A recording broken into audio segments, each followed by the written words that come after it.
ఉగ్రదాడికి భారత్ ప్రతీకారం తీర్చుకుంది. ఊహించని విధంగా అర్ధరాత్రి వేళ మెరుపు దాడికి దిగింది.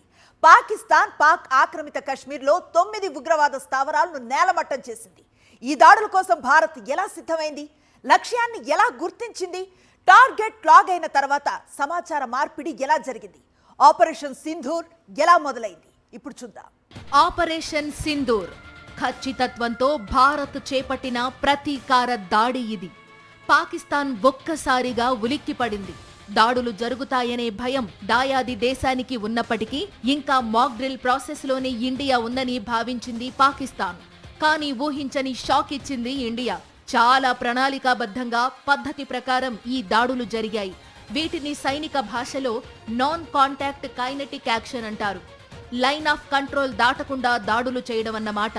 తన పరిధిని దాటకుండా ఉగ్రవాద స్థావరాల్ని లక్ష్యంగా చేసుకుని భారత్ ఈ దాడులు చేసింది. ఆపరేషన్ సింధూర్ కోసం 3 రోజుల నుంచి ప్రణాళికలు రచించింది భారత్. దీనికోసం భారత్ బలగాలు ఏం చేశాయి, ఎలా పనిచేశాయో చూద్దాం. వాస్తవాధీన రేఖకు ఆవల ఉన్న ఉగ్రవాద మూకల కదలికల్ని 3 రోజుల కిందటే పసిగట్టి ఖచ్చితమైన లక్ష్యాల్ని నిర్ధారించింది సైన్యం. జైషే మహమ్మద్, లష్కరే తోయిబా లాంటి ఉగ్రవాద సంస్థల స్థావరాలతో పాటు వాటికి చెందిన ఆయుధాగారాల్ని ఇంటెలిజెన్స్ తో పాటు డ్రోన్స్ సహకారంతో ఖచ్చితంగా గుర్తించింది. టార్గెట్ లాక్ అయిన తర్వాత ఎవరు ఎప్పుడు దాడి చేయాలనే అంశాన్ని రాత్రి 10 గంటల సమయంలో నిర్ణయించారు. ఇదే విషయాన్ని హోంమంత్రి ప్రధానమంత్రికి చేరవేశారు. దాడులకు సంబంధించిన విషయాల్ని కేంద్ర విదేశాంగ కార్యదర్శి Vikram Misri, colonel Sofiya Qureshi, wing commander Vyomika Singh media సమావేశంలో వెల్లడించారు.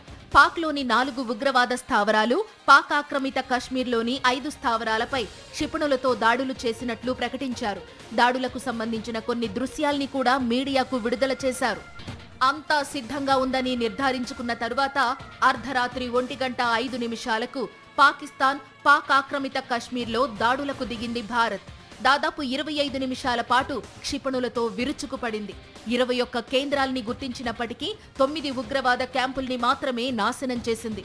గుల్పూర్ ఉగ్రస్థావరంతో పాటు లాహోర్కు కేవలం 40 కిలోమీటర్ల దూరంలో ఉన్న మురిదికే ఉగ్రవాద స్థావరం వీటిలో కీలకమైనవి. ఇక్కడే లష్కరే తోయిబా ఉగ్రవాద శిబిరం ఉంది. 26/11 ముంబై దాడులకు పాల్పడిన ఉగ్రవాదులు కసబ్, డేవిడ్ హెడ్లీ ఇక్కడే శిక్షణ తీసుకున్నారు. పీఓకేకు 30 కిలోమీటర్ల దూరంలో ఉన్న సవాయి నాలా క్యాంపుపై భారత ఆర్మీ మెరుపు దాడులు చేసింది. ఇది లష్కరే తోయిబాకు సంబంధించిన ట్రైనింగ్ సెంటర్ అని ఆర్మీ ప్రకటించింది. ఇక కోట్లీలోని గుల్పూర్ క్యాంప్ ఎల్ఓసి నుంచి 30 కిలోమీటర్ల దూరంలో ఉంది. గుల్పూర్ క్యాంపును కూడా భారత ఆర్మీ టార్గెట్ చేసి ఫినిష్ చేసింది.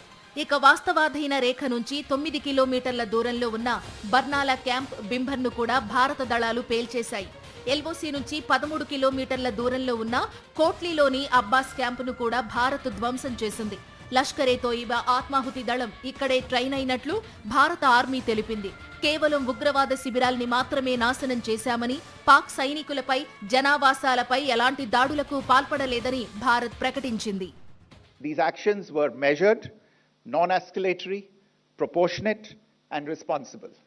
They focused on dismantling the terrorist infrastructure and disabling terrorists likely to be sent across to India.